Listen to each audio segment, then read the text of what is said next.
Thanks, Doc. I love you. Must be my aftershave. Behind the romance and glamour of television's most iconic cruise ship lurked drug busts, on-set feuds, tragic deaths, and political scandals that would make any passenger jump overboard. From a real ship turned heroin smuggler to cast members battling cocaine addiction and becoming congressmen, the Pacific Princess sailed through waters far stormier than audiences ever imagined. Here are 15 weird facts you didn't know about the Love Boat. Fact 1. Written by America's first female cruise director. I created the Love Boat television series. I worked on a ship as the only female cruise director in the world. And then I wrote my autobiography called The Love Boats and made it into a TV series for 10 years. The Love Boat wasn't just pulled from thin air by Hollywood writers sitting in a studio somewhere. The entire show was based on a real memoir written by Geraldine Saunders, who published her tell-all book called The Love Boats in 1974, 3 years before the series even hit television screens. What made Saunders uniquely qualified to write about cruise ship romance and drama was her groundbreaking position as the very first female cruise director in the entire Princess Cruises fleet, breaking into an industry that had been completely dominated by men up until that point. Her book didn't hold anything back either.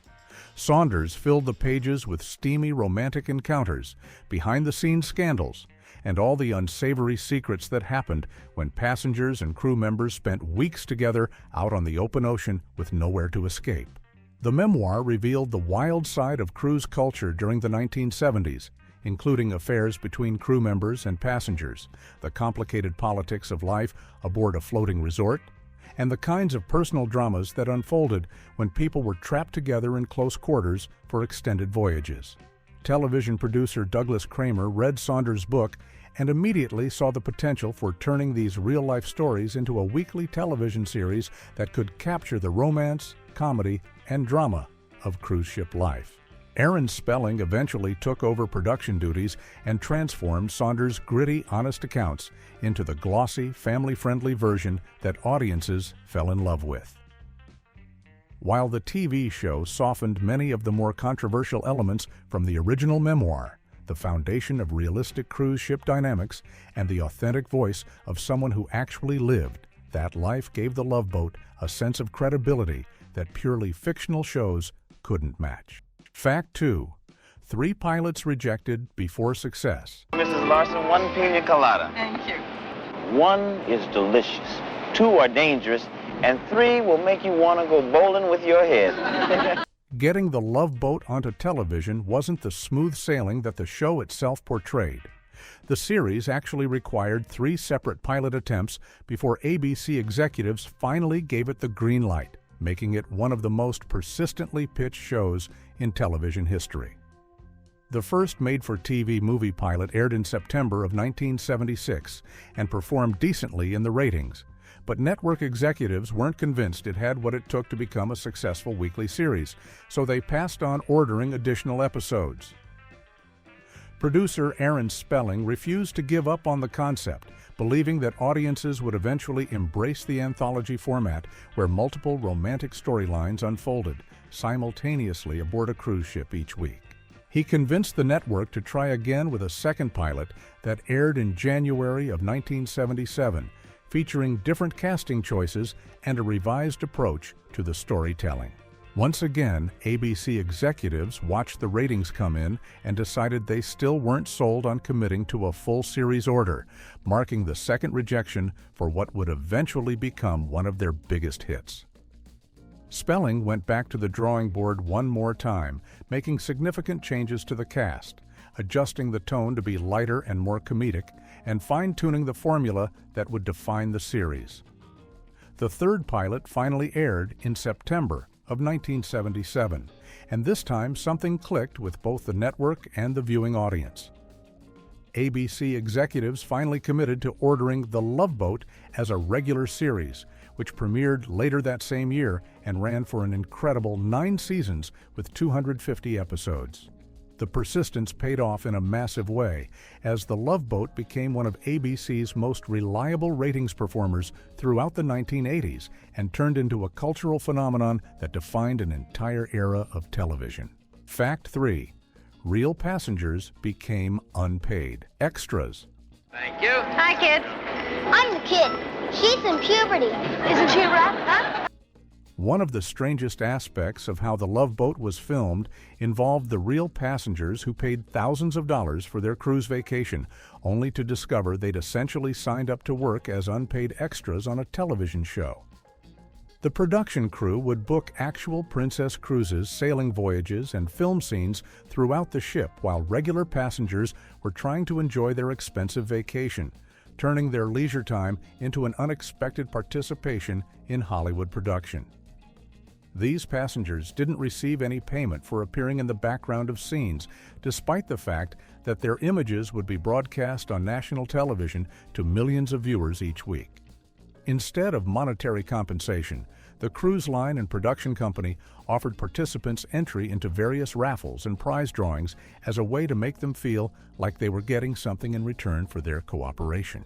The arrangement was bizarre when you really think about it, because these people had already paid premium prices for their cruise tickets, sometimes spending several $1,000s per person, and then they were expected to be excited about the possibility of maybe winning a raffle prize, while professional actors earned their regular salaries filming around them. Despite this unusual arrangement, the so-called Love Boat filming cruises became incredibly popular and sold out almost immediately whenever they were announced. Passengers apparently didn't mind the inconvenience of having camera crews, lighting equipment, and famous actors taking over parts of the ship during their vacation. Many people considered it exciting to watch the production process up close and possibly catch a glimpse of celebrity guest stars who appeared on the show. The chance to be part of television history and potentially spot themselves in the background when episodes aired was apparently worth more than any monetary compensation to these enthusiastic cruise passengers. Fact 4. The ship met a dark end. Not only do we have lectures, we have a terrific ship's library. Great. Do you have any books on Lennon? No, but I think we've got one on Ringo. The Pacific Princess, the actual ship that starred as the floating main character of the Love Boat for 9 seasons, ended up having a much darker fate than the sunny, romantic image it projected on television screens. After years of sailing under various owners following the show's cancellation, the vessel found itself at the center of a major international drug smuggling scandal in 1998, when Greek authorities impounded it after discovering 25 kilograms of heroin hidden somewhere aboard the ship. A massive drug bust that forever tarnished the reputation of America's most famous cruise liner. The once glamorous vessel that had welcomed countless celebrity guest stars and represented the height of luxury ocean travel sat detained in a Greek port while authorities investigated the smuggling operation. Eventually released from impoundment, the Pacific Princess continued sailing for various cruise lines under different names, but the magic was gone and the ship was aging badly after decades of constant use on the open ocean. By 2013, the vessel had reached the end of its useful life and was sold to a Turkish shipbreaking facility where it would be dismantled and scrapped for metal. The dismantling process itself turned tragic when 2 workers died from toxic fumes while breaking apart the old cruise ship in the Turkish scrapyard. The men were overcome by poisonous gases that had accumulated in enclosed spaces within the vessel, a common hazard in the shipbreaking industry that claims lives regularly at facilities around the world. It was a grim and undignified end for a ship that had brought joy to millions of television viewers and represented romance, adventure, and glamorous travel throughout the 1970s and 80s. The Pacific Princess went from being television's most beloved cruise ship to a drug smuggling vessel, and finally to a toxic death trap in a scrapyard. Fact 5. Last TV show to use laugh track. Right, you win. I'll probably lose my job, but you can do the show. Oh, Julie, thank you. You won't regret it. I think I already do. By the time The Love Boat sailed off into the sunset with its final episode in 1987, it held a dubious distinction that perfectly captured how outdated the show had become in the eyes of television critics and younger viewers. The series was officially the last hour-long American television show to feature a laugh track, and in fact, it was the very last program of any kind still using this increasingly despised audio technique that had once been standard practice across all of television comedy. Laugh tracks, which were pre-recorded audience laughter added during post-production to tell viewers when something was supposed to be funny, had started falling out of favor throughout the 1980s as audiences became more sophisticated and critics complained that the artificial laughter was insulting to viewers' intelligence. Shows like MASH had already dropped their laugh tracks years earlier, and newer comedies were embracing a more naturalistic approach that let jokes land without the crutch of canned laughter guiding audience reactions. The Love Boat, however, stubbornly stuck with its laugh track throughout its entire 9-season run, continuing to use the technique even as it became increasingly associated with old-fashioned, creaky television production values. What made this especially strange was that The Love Boat wasn't even trying to be a traditional sitcom. The show was an hour-long romantic comedy drama that blended multiple storylines together. Yet producers insisted on punctuating every mildly humorous moment with artificial audience laughter that often felt jarring and out of place. When the series finally ended its run in February of 1987, television historians noted that an entire era of American broadcasting had officially closed because no show after The Love Boat would ever use a laugh track again, marking the technique as permanently retired from serious television production. Fact 6. Julie McCoy's cocaine scandal. Hey, isn't that Roger Staubach, the Dallas quarterback? Where? Lauren Tewes, who played cruise director Julie McCoy and served as one of the core cast members throughout most of The Love Boat's run, ended up living out a storyline far darker than anything her character experienced on the show. After 7 successful seasons playing the perky, organized cruise director who helped passengers solve their romantic problems, Tewes was fired in 1984 when her cocaine addiction became too severe to hide from producers and cast members anymore, bringing an abrupt end to her time aboard the Pacific Princess. The actress later opened up about her addiction in interviews, admitting with brutal honesty that she had spent nearly all of her substantial television salary on cocaine during the height of her fame. In one particularly memorable quote, Tewes confessed that all that money didn't go into a bank, it went into my nose, describing how she had blown through years of steady paychecks funding her drug habit while partying extensively throughout Hollywood during the show's peak popularity years. The admission shocked fans who had watched her play the wholesome, responsible Julie McCoy week after week without any idea that the actress was struggling with serious substance abuse behind the scenes. Producers initially tried to work with Tewes and give her opportunities to get clean, but eventually made the difficult decision to let her go when it became clear she wasn't able to overcome her addiction while continuing to work on the demanding production schedule. The show brought in a replacement character played by Patricia Klaus as Judy McCoy, Julie's sister, to fill the cruise director role for the final season. Tewes eventually got sober and rebuilt her career with smaller television and theater roles, but she never regained the level of fame and success she had experienced during her years on The Love Boat, serving as a cautionary tale about the dangers of Hollywood excess. Fact 7. China trip became miniature World War III. Oh, now I know your luck has changed. By now you're probably dating a girl with her own teeth. As a matter of fact, I am. Right, honey? The Love Boat's ambitious 2-hour special, filmed in China during 1983, should have been a crowning achievement for the series, representing a massive production budget of $12 million and marking one of the first American television shows to film extensively in the People's Republic of China. Instead, the trip became notorious among cast and crew as an absolute disaster behind the scenes. with the glamorous stars fighting viciously over cabin assignments and amenities in what producer Doug Kramer later described as, quote, "four" that nearly destroyed working relationships permanently. The trouble started when guest star Susan Anton, who was one of the celebrity passengers featured in the special episode, was assigned to a luxurious skydeck cabin with premium views and extra space. When star Gavin MacLeod discovered that a guest star had received better accommodations than the show's lead actor, he immediately demanded that producers upgrade his cabin assignment to match or exceed Anton's room. The situation spiraled completely out of control as other cast members learned about the cabin hierarchy and began making their own demands for better accommodations. Young actress Erin Moran, who was appearing as a guest star, reportedly cried until producers finally gave in and upgraded her to a better cabin as well. The cast members spent more time arguing about their sleeping arrangements and comparing their rooms than they did focusing on the actual production, creating an atmosphere of resentment and competition that made the already challenging overseas shoot even more difficult.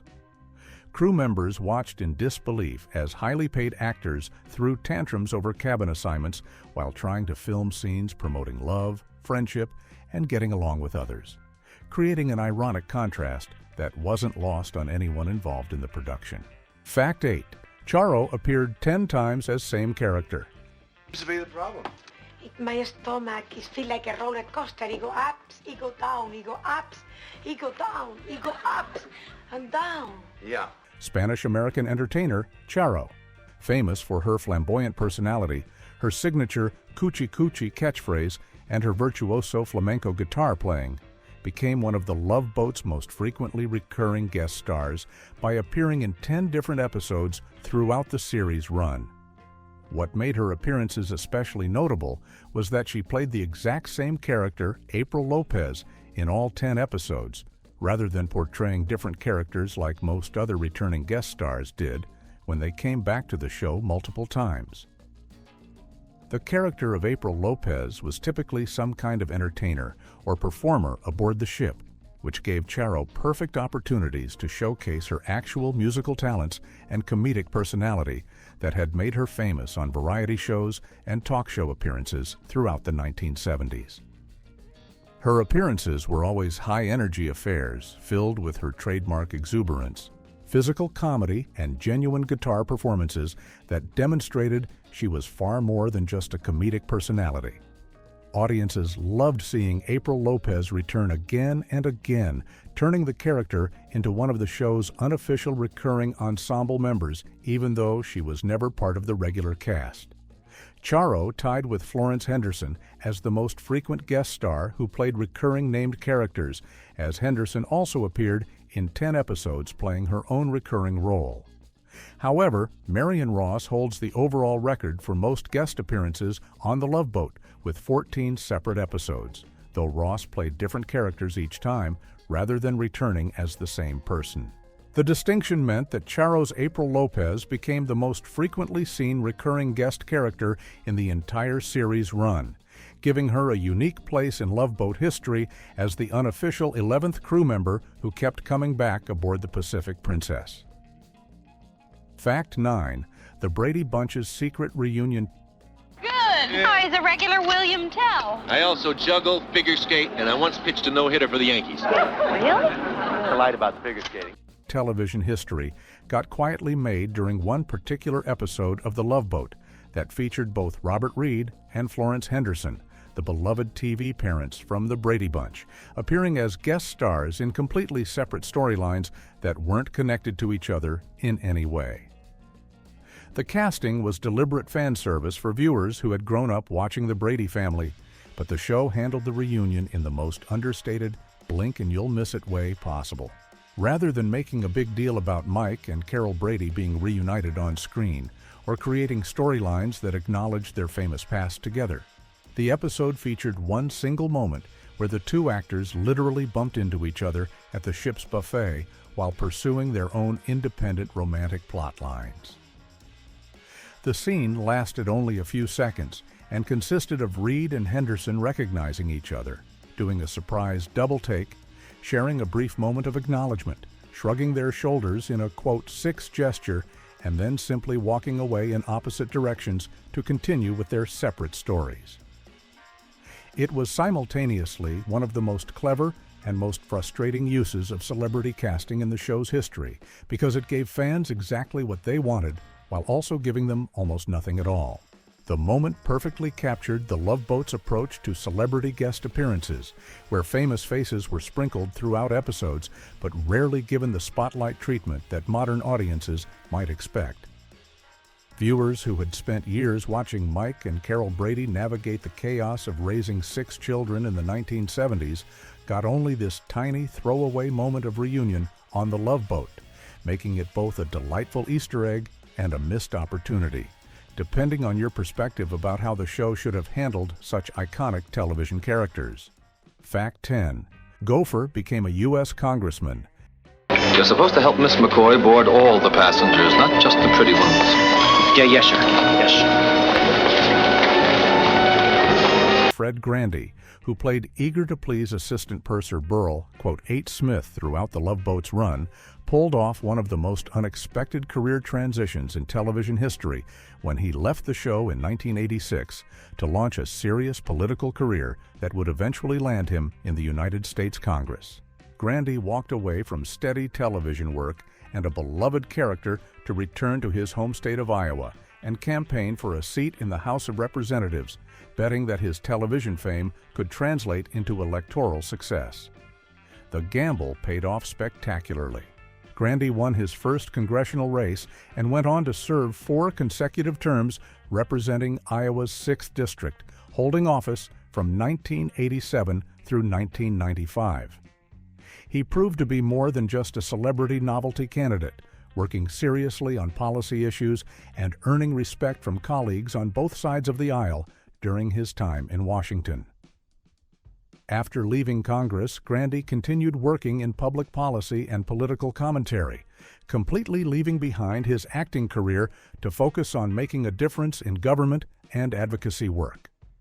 Grandy has been remarkably honest about how his role on the Love Boat directly contributed to his political success, openly crediting the show's name recognition and his character's likability with helping him win over voters who might not have paid attention to an unknown candidate. The transformation from gopher to congressman became a fascinating example of how television fame could serve as a launching pad for serious political ambitions, though few other actors have successfully made the same transition. Grandy remains one of the most successful examples of an entertainer transitioning into legitimate public service, proving that playing a goofy purser on a cruise ship comedy was somehow the perfect training for dealing with the chaos of Congress. Fact 11. Only 3 actors in every episode. Yeah. Hi. Hi. I'm your cabin stewardess, but you can call me Rose. Despite the Love Boat having what appeared to be a large ensemble cast, only 3 actors actually appeared in every single episode throughout the show's entire 9-season run, plus all 4 made-for-TV specials and the final reunion movie that aired after the series ended. Those 3 dedicated performers were Gavin MacLeod as Captain Merrill Steubing, Bernie Coppell as ship doctor Adam Bricker, and Ted Lang as bartender Isaac Washington, making them the only truly essential members of the Pacific Princess crew from a production standpoint. The statistic becomes even more interesting when you realize that several other actors were considered main cast members and appeared in the opening credits throughout most of the show's run, yet they still missed episodes here and there for various reasons. Lauren Tuis as cruise director Julie McCoy appeared in most episodes until her firing in Season 8, but there were scattered episodes she missed even before her departure. Fred Grandy as Gopher appeared regularly until leaving the show in Season 9 to pursue his political career, but he also missed occasional episodes. Jill Whelan joined as Captain Steubing's daughter Vicky in Season 3 and appeared frequently, but she wasn't in every single episode either. The fact that MacLeod, Coppell, and Lange never missed a single episode across 250 regular episodes, 4 special television movies, And a reunion film demonstrates an incredible level of commitment and reliability that's extremely rare in television production. These three actors became the true backbone of the series, always present no matter what guest stars came and went or what storylines were being featured. Their perfect attendance record across more than a decade of production represents a level of dedication that's almost unheard of in the television industry, especially for a show that ran as long as The Love Boat did. Fact 12. Dr. Bricker's massive salary. Hi, Doc. This is April. Wow. I can't wait to see the rest of the year. Bernie Kopell, who played the ship's smooth-talking Dr. Adam Bricker throughout the Love Boat's entire run, ended up earning an absolutely massive salary that would shock most people when they learned the actual numbers. At the peak of the show's success during the mid-1980s, Kopell was pulling in $39,500 for each episode he appeared in, which was an enormous amount of money for a supporting television actor during that era, especially considering the show produced around 20 to 25 episodes per season. To put those numbers in perspective, Kopell was earning nearly $40,000 per episode for what was essentially a supporting role, where he usually had one or two storylines per show, but was never the main focus of the series. When you calculate his annual earnings across a full season of episodes, he was making close to $1 million per year just from The Love Boat, not counting any other work, residuals, or endorsement opportunities that came from being part of such a popular show. That kind of money would be impressive for a lead actor on a hit series. But for a supporting ensemble member, it was almost unheard of in the television industry at that time. Even more surprisingly, Kopell was actually earning significantly more per episode than the show's star, Gavin MacLeod, who played Captain Stubing and was featured far more prominently in every episode. MacLeod earned over $20,000 per episode, which was still excellent money, but represented only about half of what Kopell was making. The salary discrepancy apparently came down to contract negotiations and timing, with Kopell having better representation or negotiating leverage when deals were being made. The situation demonstrates how supporting actors can sometimes end up with better financial deals than the leads if they play their cards right during contract negotiations. Fact 13. Captain became Real Cruise ambassador. You never know what you're going to get at these cruise shows. Remember last year, we had an engineer who did his imitation of an anchor. How was it? Heavy. Gavin MacLeod's connection to Princess Cruises didn't end when The Love Boat was canceled in 1987. Instead, the actor who had played Captain Stubing on television for 9 seasons was hired by the actual cruise line to serve as their official global ambassador starting in 1986. Creating a unique situation where a fictional cruise ship captain became a real representative for the company whose ships had been featured on the show.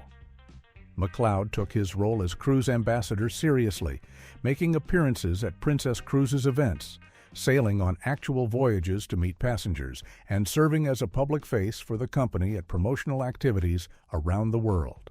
He embraced the connection between his television character and the real cruise industry, often wearing captain's uniforms and playing up his Captain Stubing persona when interacting with cruise passengers who were excited to meet the man who had represented luxury ocean travel on their television screens for nearly a decade.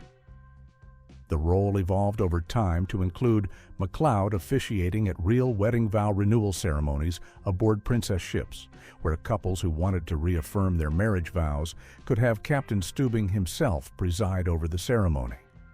The cruise line promoted these special events as unique experiences that let passengers bring a piece of television fantasy into their real lives. MacLeod even attempted to set a world record on Valentine's Day in 2020 by officiating at a massive ceremony where multiple couples renewed their vows simultaneously aboard a princess ship, creating a grand romantic spectacle that would have fit perfectly into an actual episode of The Love Boat.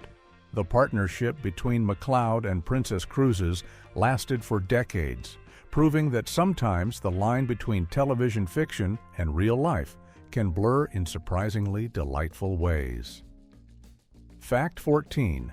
Andy Warhol's dramatic entrance. Remember, she's in your hands. Just like Allstate. I didn't say good hands.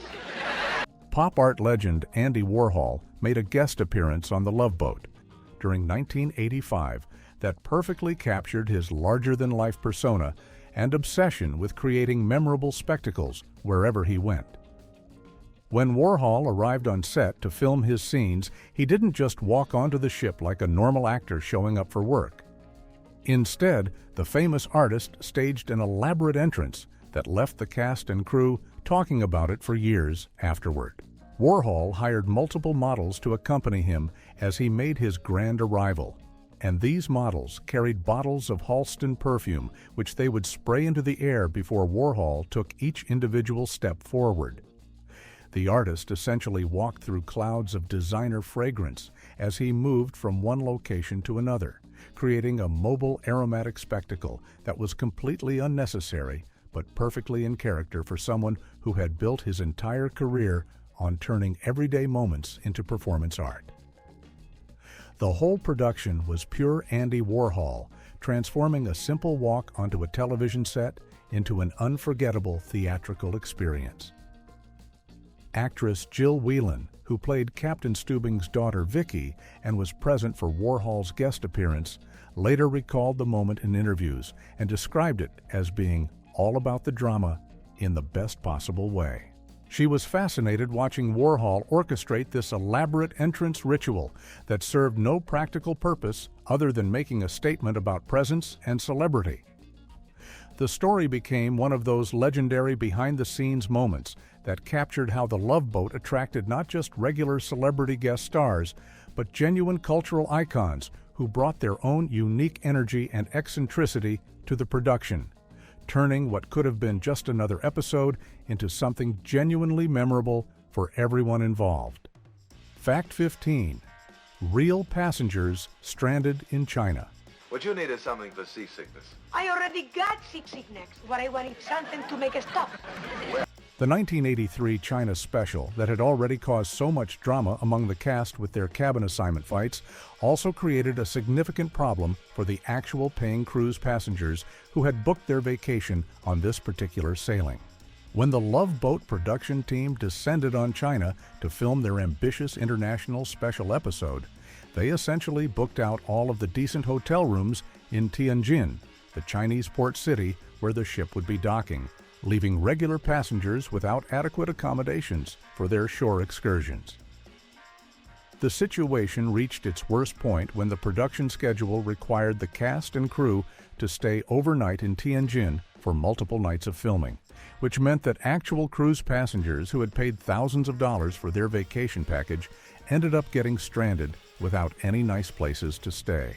The regular passengers had to spend 2 full nights sleeping in a cheap, rundown motel on the outskirts of the city because the television production had claimed all the better hotels for the cast, crew, and equipment storage, turning what should have been an exotic adventure into a frustrating experience of being treated like second-class citizens on their own vacation.